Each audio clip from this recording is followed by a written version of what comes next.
পর্ব ২। কবর থেকে উঠার মুহূর্ত। সব কিছু শেষ হয়ে গিয়েছিল মনে হয়েছিল। দুনিয়ার আলো নিভে গেছে। মানুষ কবরের অন্ধকারে বছরের পর বছর ঘুমিয়েছিল। হঠাৎ এক ভয়ঙ্কর শব্দ। শিঙায় ফু দেয়া হলো। এটি সেই শিঙা যেটি হাতে রেখেছেন ইসরাফিল আলাইহি। এক মুহূর্তে মাটি ফেটে গেল।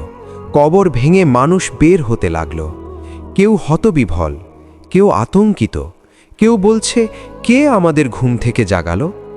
পবিত্র কুরআনে আল্লাহ বলেন, তারা বলবে, হায় আমাদের দুর্ভাগ্য, কে আমাদের নিদ্রাস্থান থেকে উঠালো? সূরা ইয়াসিন ৩৬-৫২। আজ আর ধনী গরিব নেই, আজ আর ক্ষমতা নেই, আজ শুধু আমল। সূর্য মাথার উপর, মানুষ ঘামে ডুবে যাচ্ছে। কেউ নিজের ঘামে ডুবে হাঁটু পর্যন্ত, কেউ গলা পর্যন্ত। আর দূরে দেখা যাচ্ছে এক বিশাল ময়দান, মাশরের ময়দান। সেখানে অপেক্ষা করছেন মুহাম্মদ সাল্লাল্লাহু আলাইহি। উম্মতরা ছুটে যাচ্ছে তার দিকে, ইয়া রাসূলাল্লাহ, আমাদের জন্য সুপারিশ করুন। কিন্তু আজকের দিন ভয়ঙ্কর। আজ বিচার শুরু হবে। তোমার নাম ডাকা হবে, আমার নাম ডাকা হবে।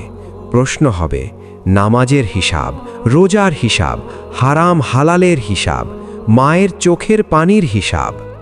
কেউ ডান হাতে আমলনামা পাবে, কেউ বাম হাতে।